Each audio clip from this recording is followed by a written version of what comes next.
Hi, welcome to the Julie Rowe Show. Today is Friday, November 8th, 2019. Hello, Eric Smith. Hello, Julie Rowe. How you feeling? End of a long week? Yeah. Thank goodness it's Friday. Yes. And we are full all the way. First week into November already. Mm-hmm. Craziness. 2019 is soon coming to a close. Lots of big shifts this year. So Eric, can you introduce our topic for us? Yeah, well, I think the topic is love, and maybe more specifically, perfect love, I think is what you were telling me the other day. But maybe you can tell us what led up to this topic, or why this is significant right now. Well, I've been thinking about it for a while, and interestingly enough, earlier this week, my husband brought it up to me. And so Jeff and I were talking, and the conversation just really touched my heart. And he says to me, towards the end of about, 20, 30 minutes, he says, "You should do a podcast on this." Yeah. And so I liked that. I thought that was great. And the Spirit said, yes, it would be a good podcast. It's a perfect topic. It's a really great topic. It's so interesting. Over the years, since I've been married, Melissa and I will be discussing, problems in our lives, or some difficulty in parenting, or, and inevitably we always come down, the solution is always the same: love. It's love. You just need love. It's right. That way with difficult situations at work, with so any social interaction, your children at school. It's a principle that we've started teaching our children. The answer really is just love. Why is love such an important and foundational concept?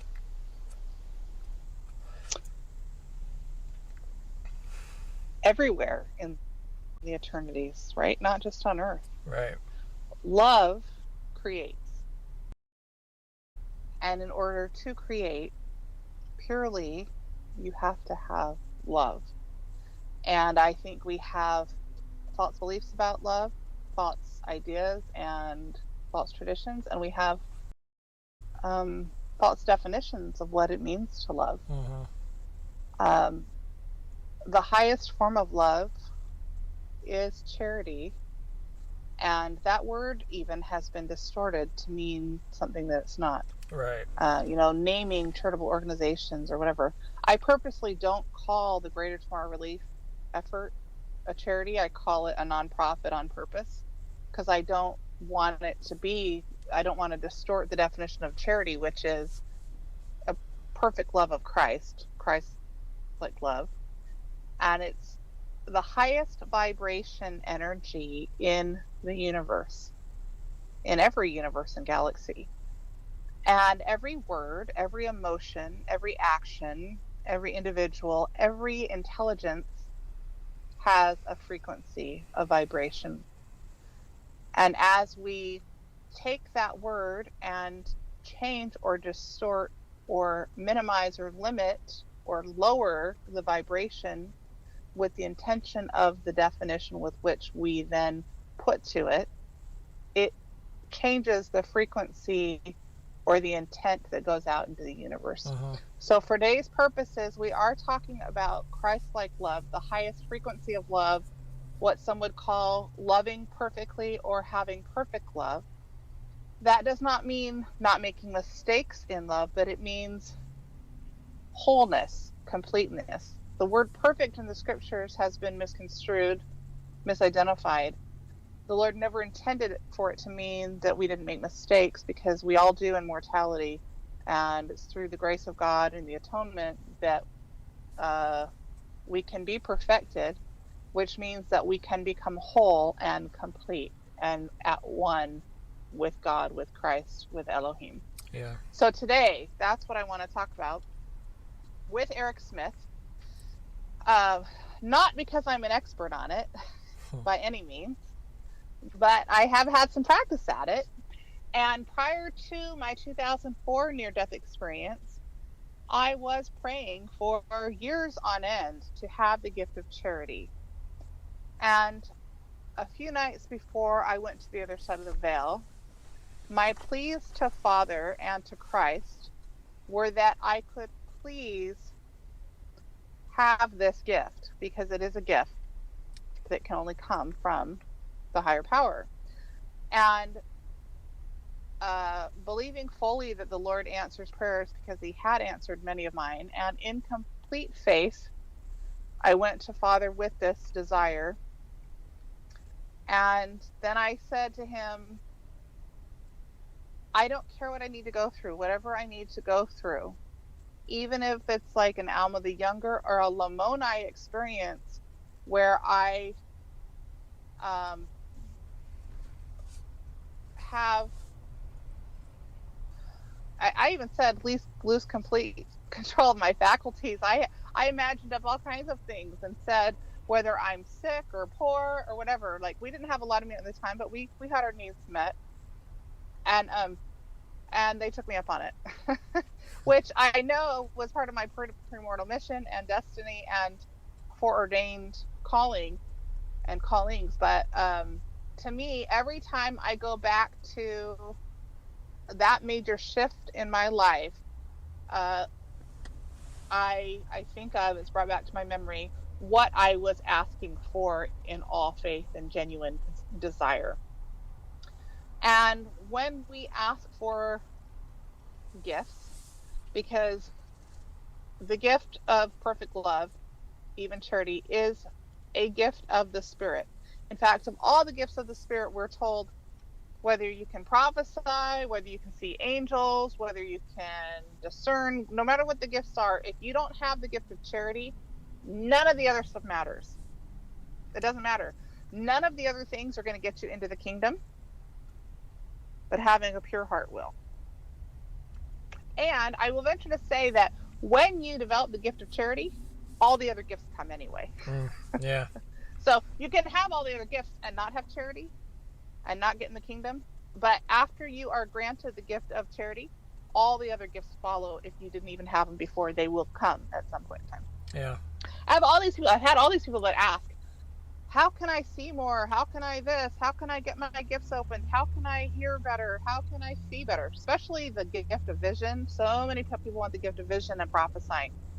If you want to prophesy, if you want to be able to have that gift, work on your heart.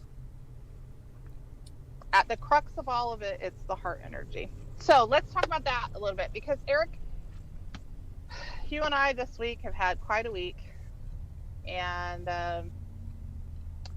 we've had, both of us, individual opportunities and collective energy opportunities to work on this gift, right? Yeah, that's true.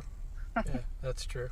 So, well, and so where are you on it? How do you really know if you've developed the gift? I think the only true way to know is to be tested, right? To be put in the furnace of affliction, to have trials and persecution come, and then how you handle those things really reveals yourself to yourself, right? Yeah, like I had another week again where I found out I wasn't as nice as I thought I was. Right. Eric's like, yeah, I know, I have to work with you. I wasn't thinking that, but yes, now that you mention it. Thank you. You didn't have to. I did.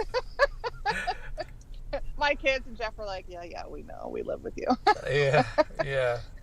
But you know what? I get an A for effort, Eric, right? And there's something to be said about that in the kingdom. Yeah. A for effort, right? I agree. I try real hard. Well, that's where the grace of Christ comes in. And it's not something we talk about very often in certain circles, but there really is something to be said for that. And I think we need to put more emphasis on Christ's mercy and his sacrifice and his grace.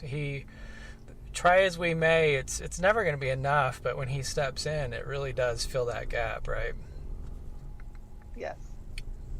Yes, and he is so loving and so kind and so merciful and so forgiving. He forgives us before we ever even do it, before we ever think it, before we ever say it. Right. Anything that's ever negative or unkind or feel it.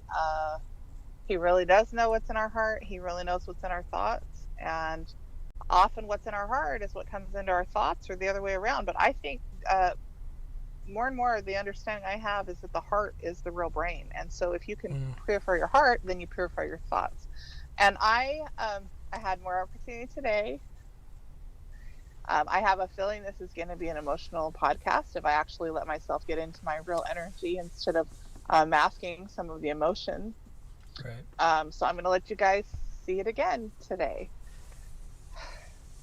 I want to witness and testify to you that I know that the Savior lives and that he is real, that his atonement covers everything and everyone in every level, layer, realm, and dimension, wherever they may be, every creature, every intelligence.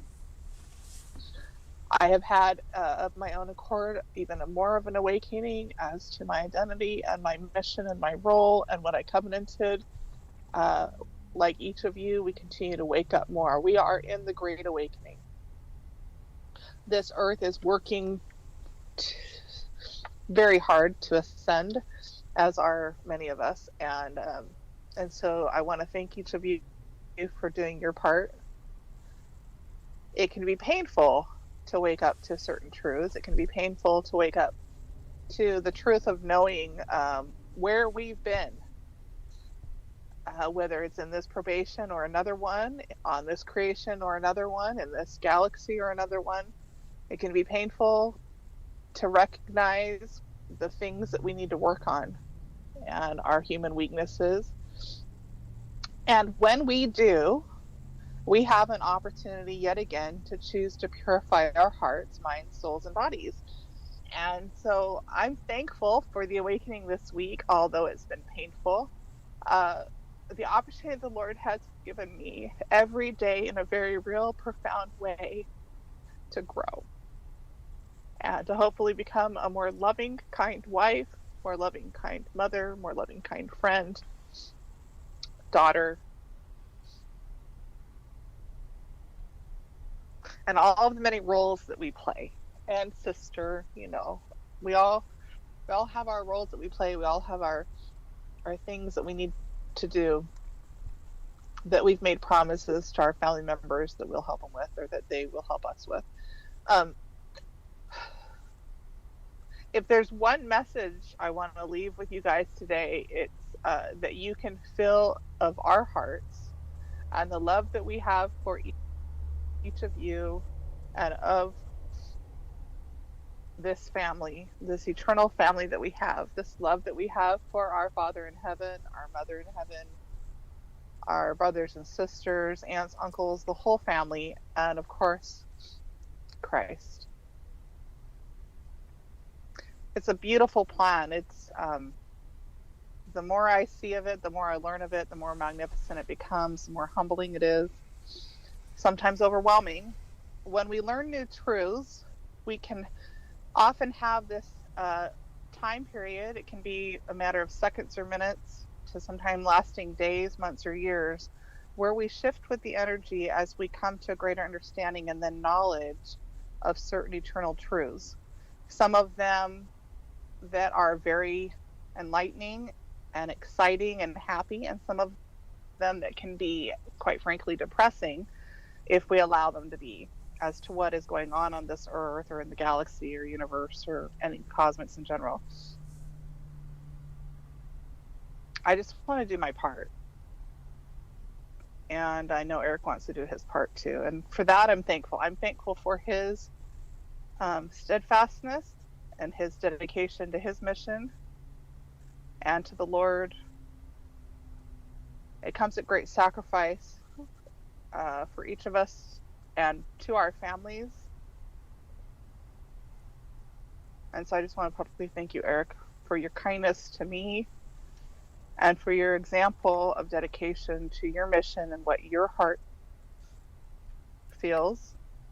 And what I know you have expressed to me is communication from the Spirit, from Father in heaven, and from the Savior as to who you are and what your mission is. And I just wanted to thank you for your example on that. Thank you, Julie. I appreciate that. I think I'm just one of many who represent that. I'm just kind of a representation of many people who love and support you and the Lord, and thank you for your kindness. Why do you think love is such a critical thing in the gospel, in the universe? I've been listening to other things as a side note, other things on the Gaia channel that you just posted on your blog. And even from, while some people may not believe in extraterrestrial beings or life on other planets, one of the messages that comes from these other places is a message of love and forgiveness. Sometimes we hear about people who are visited by extraterrestrial beings, and they're told by these beings to be more loving and forgiving, that our world is about to go through a transcension, an ascension of some kind, and that they're giving these messages of love and forgiveness and gratitude and stuff. Why do you think that is such a compelling force in our universe? Well, there's lots of reasons I think that is, but in short, I think it's because those light beings, whoever they are, wherever they are, and um, whatever their capacity is, they have an understanding and a knowledge of the importance in the big picture. And so Elohim oversees these galaxies and the universes, this planet, and there is an order to the kingdom, and those of higher light and knowledge adhere to these principles and these eternal laws of agency and the eternal principles of love, light, sacrifice, giving, and they know that this is what brings joy to all of humanity and all of creation. From the tiniest element in the universe to the greatest light being that has ever existed. Mm-hmm. And when we do not adhere to these principles and we do not follow the doctrines of Christ, it brings upon us darkness to varying degrees of sadness, sorrow, forlorn, depression, and all of this emotion that drags us down to the gall of bitterness. And when I have been in the darker realms, having I don't talk a lot about that in my near-death experiences because I wanted to focus on the light side to give people hope. But I will tell you that I have been to outer darkness more times than I can tell you. Visiting. I don't stay there, and I'm not a member of them, just to clarify.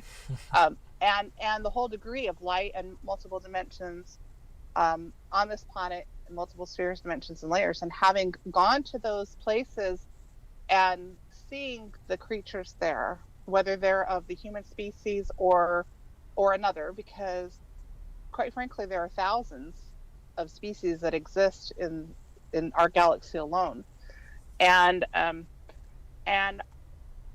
I often get weighed down. I really got weighed down by it this week. I had to do some pretty intense energy sessions to clear out some damage being done by the Luciferians, to weigh my heart down with what I see and hear from these lower dimension beings who are in great suffering, great anguish, and feel such hopelessness and helplessness at being in these darker realms and not believing that they are worthy of ascending higher or graduating to a greater capacity or of feeling love at all. And some of them, quite frankly, I don't know if they remember what it feels like to be loved or if they know that they've ever been loved. And we have people like that on the planet that do not have memory in their lives of feeling truly loved. And what a lonely place that is. Yeah. And so for those of us that know what love feels like, pure love, genuine kindness and love, and when you know what that feels like, you want other people to experience that too. You want to help pull them up, you want to bring them out of the darkness and bring them into the light. It just reminds me of Lehi's dream when he's pressing forward and he comes to the fruit of the tree of life and partakes, and it's so delicious, and Yes, he has that remarkable feeling. And the first thing he wants to do is share it with others, right? right. And I've had, I'll just say, more opportunity this week at a very real, very intense, very deep level of some of the suffering that is experienced by some of creation. On the other hand, like always, this is how it works. When we make it through that, we then, if we can stay the course, can literally see the light. And I have had the most exquisite experiences this week with the Savior and the Lord healing my heart. And I just want to publicly thank them for getting me through yet another tough week, and for their encouragement and their validation and their succoring me in time of need when I felt uh, quite helpless to make any change on this planet. I know, I know that this earth will become celestial. And I know that it's possible for all of humanity, and many of those not of our species, that can actually be exalted as well in their own places.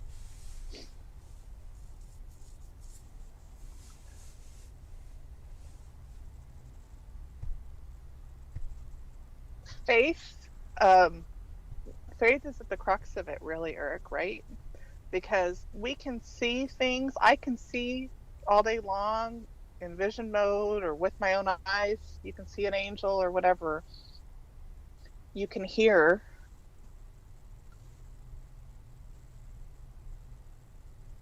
And you still have to have faith. And actually, even more so. I've had people say, you're so lucky because you don't have to have faith because you can just see X, Y, and Z. And I'm like, that's not how it works. See, it actually requires more faith. And an increase of the gifts only comes from faith and obedience to the laws and ordinances of the gospel.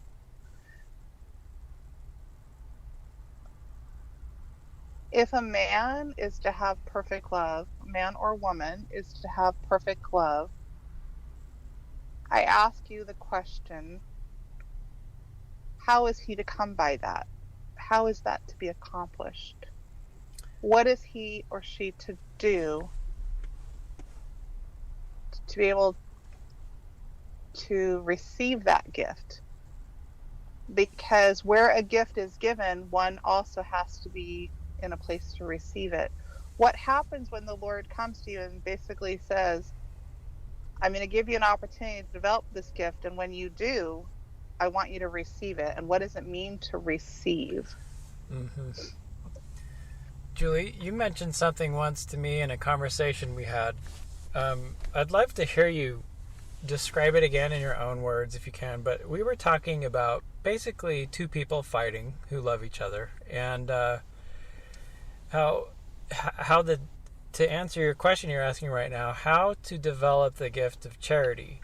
And you suggested one of the ways is to basically take an emotional beating from a person you love, and then you come back to that person in love, and then sometimes you take another beating, and then you do it again, and you just come back with love each time. Right. And how this is one of the processes for developing this gift of charity that we're discussing. Now, by no means, and let's look at the verbiage here to make sure people don't think something that we don't mean. When you hear the word beating that has a vibration, beating, that's an abuse word. I don't in any way suggest any kind of abuse. What Eric and I were discussing is that in mortality, and even not in mortality, even spirits on the other side of the veil, we have these imperfections in our energy bodies, in our spirits, right? Until we become perfected in Christ and become Elohim, And then if you condescend again, you are back into mortality with weaknesses again. And so, by nature of the fall in our interactions, we are going to hurt each other. We should never do it intentionally. Mm-hmm. It just happens. I in no way condone any kind of abuse, emotional, mental, physical, spiritual, sexual, no abuse. That's not what we're talking about here. But what I'm talking about is by the nature of a relationship, a father to son, a mother to daughter, a husband to wife, friend to friend, brother to sister, we're not always going to see eye to eye. We're going to have misunderstandings and there are going to be hurt feelings. And as a result of those hurt feelings, we have a choice as to how we're going to react to that. And it hurts our hearts, and we get to choose to forgive. We get to choose to stand our ground, stand up for ourselves, but also try to learn how to do it in love and compassion instead of striking out. And when people strike out at us, then we have a choice to forgive them. And that's what Eric and I were discussing. If right, Eric? And Yeah. so like let's take it just in a work relationship, you know. Eric's worked with me long enough to know, and you guys can pick up on my energy enough to know that I I say things, and I sometimes don't say them very sensitively.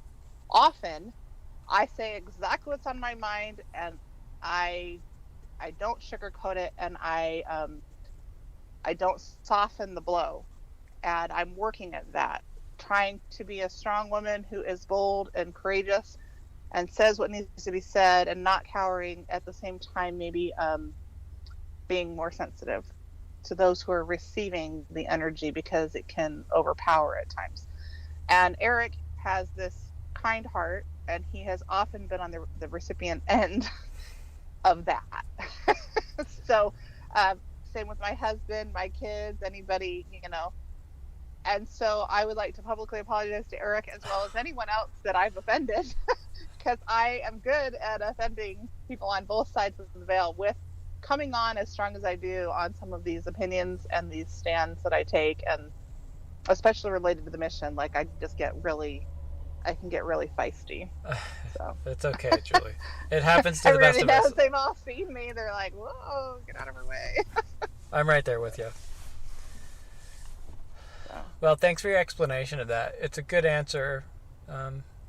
I think if we can truly learn to master that, being the ability to control ourselves in the heat of passion and anger or whatever, then that's truly a godly characteristic. What do you think, Julie, is the greatest threat to love? If you were to put a word or like an emotion or some physical personality trait, what is a real threat to divine love, charity?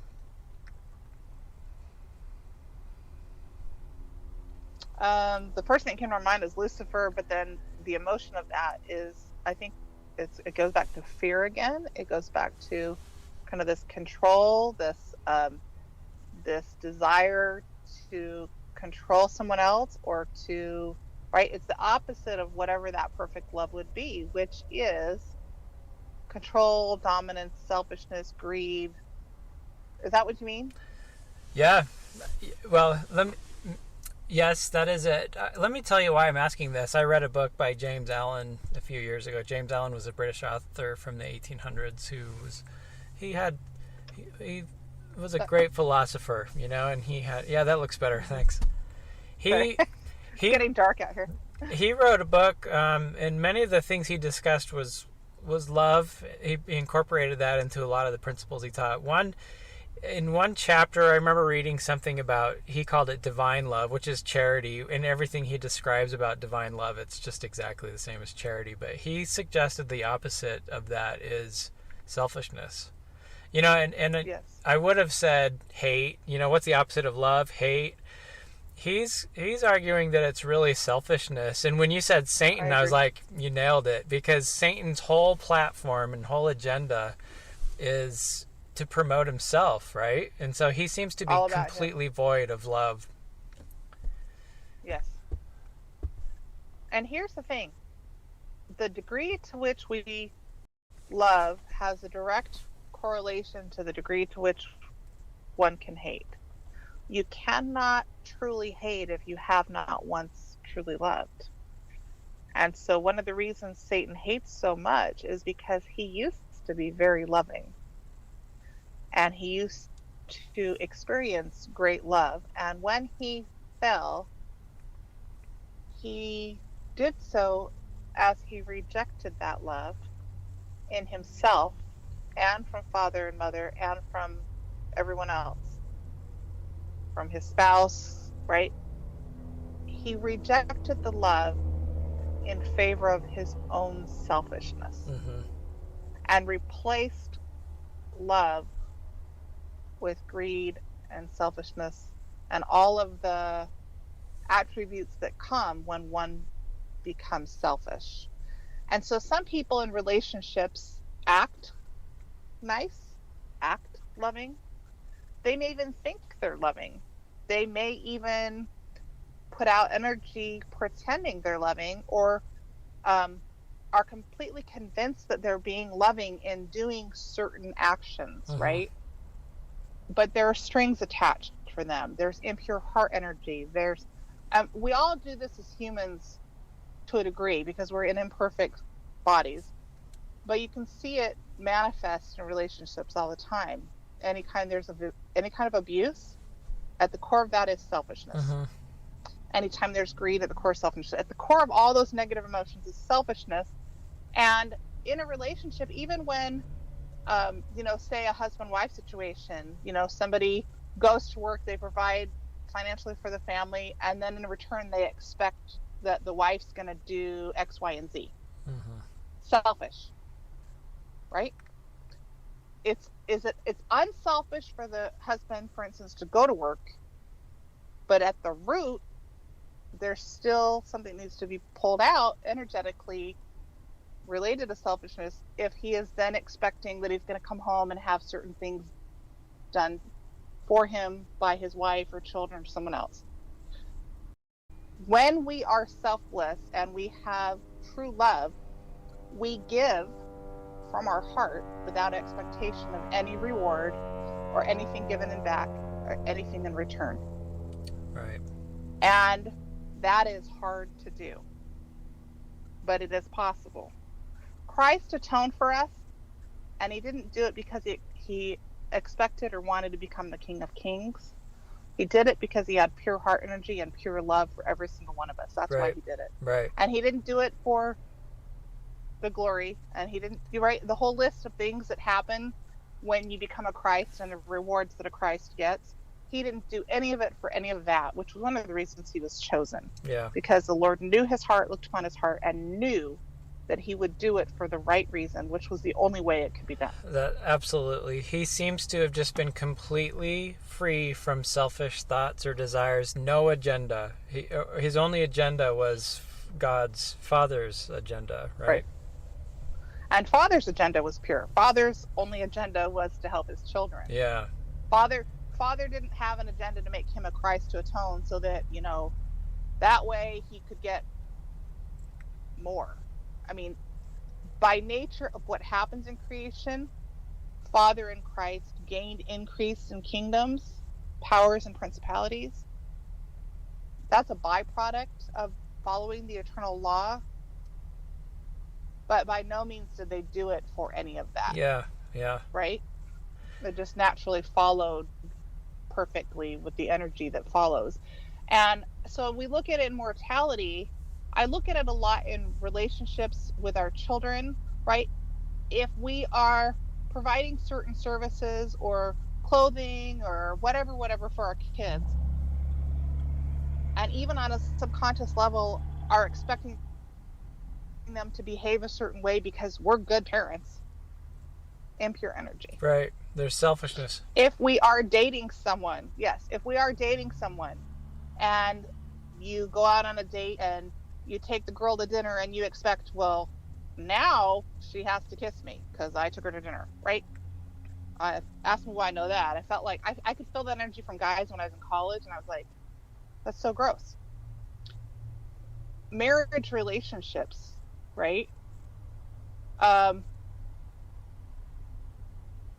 there are certain things, especially when it comes to creation, that you don't barter, you don't negotiate on, you don't trade, you don't say, hey, if you do this for me, I'll do this for you. Like, that's gross. That's gross. And it happens even in marriages. And Mm-hmm. so where there is that energy, you need to purify your heart. Yep. Absolutely. Can you feel that energy shift just now when I said that? That's because there are a lot of guilty people. Yeah. a lot of people that feel guilty for that, or feel bad for that, or angry because they realize that on the other side of the veil, maybe they were in mortality and they allowed that energy to enter into their relationships. Um, and to some extent, we all have things like that we need to clear out. We were born into family lines that have false traditions and false beliefs, and we don't want to beat ourselves up. This is school. That's what mortality is. That's why we're here. Yeah. So I might just suggest for those who are interested, I've found meditation is a really powerful tool for self-evaluation. And for those who like to meditate, go into a state of meditation and get into that theta brain activity where you're deeply concentrated. And James Allen put it like this: you turn your spotlight, which is usually shining outward, you turn it inward, not in a selfish way, but you turn it inward, and you examine every dark hole and every place within yourself, and you're looking at it and you're evaluating it. Do I have this quality, that negative trait? Is that there? And you're examining yourself and look and see, am I selfish? Where am I selfish? Where do I say I love someone but really am holding on to some selfish belief or some selfish need I have? And through the process of meditation, you can, and the Spirit's guidance, they can help illuminate those dark corners and the cobwebs where we are hiding these traits. yeah. Good way to Thank uncover you. them. Yeah. Thank you. Something else comes to mind. I was going to read it off my phone, some scriptures, and then I realized, wait, we do video now, so I can't read scriptures on my phone while I'm doing video. Yeah, right. It like dawned on me after we started. So Because paraphrase sometimes I have for us. these little cognitive lapses. Yeah. So I encourage you to go to Corinthians, and some of the scriptures in both the Book of Mormon and the Bible, but Corinthians is where it's going to read, where it talks about if you have all the gifts but you don't have charity, it mattereth not. And then the true definition of what it means to have perfect love, Christ-like love. Yeah. And then what it looks like, the actions we take when we develop that. And I say you can have it instantly if it's as a gift from the Lord, if he wants to bestow it upon you. But I think more importantly what it means is that we're developing that through righteous endeavors and the opportunity to forgive people for hurting us, forgive ourselves for hurting other people. And what's coming to my mind is it goes back to the Ten Commandments, the first two. Love the Lord thy God with all thy heart, with all thy might, mind, and strength. And the second is like unto it. Love thy neighbor as thyself. And I promise you, if you love God above everyone and everything else, then you'll start to learn how to love yourself. And then as you learn to love yourself, you'll learn to love your neighbor. Because if you treat yourself better, you naturally want to treat other people better, because you would never want anybody to hurt. And if you love the Lord, then you treat other people better, because it's an extension. And how we treat the Lord is a reflection on our heart, and how we treat other people is a reflection on our heart, and how we treat ourselves is a reflection on our heart. I have a lot of work to do on how I treat myself. I still have self-abusive thoughts, talk negatively to myself. And it's an ongoing problem that we all suffer from, because we are surrounded by entities and unclean spirits that are constantly telling us awful things that are lies about ourselves. So I just want to take a look at some of the basics there. Charity is not puffed up. It's not easily offended. And it envieth not. So my phone battery's about to die. I actually just got that message on my phone that your phone's about to die. So maybe everybody else is getting that message too. Anyway, Eric, thank you. Yeah, thanks. It's been nice. I think this is an important topic. We just need more love in our world, in our hearts, in our homes, in our churches, in our communities. We just need more love. It's the answer to everything. Yeah. And as my mom said growing up, love multiplies, it doesn't divide. Yeah. I just want to give my love to everyone who's listening within the sound of my voice. Thank you for tuning in. Stay tuned for more. We have multiple probations podcast number 3 coming up in the next month sometime. I don't know when exactly. We have some other ones that we've been talking about that are going to come up. And we have some announcements. So stay tuned for some announcements in the next couple of days to week that Eric and I have been working on. So sounds good. Thanks. Bye, everybody. Thanks for tuning everybody. in. Okay. Love you.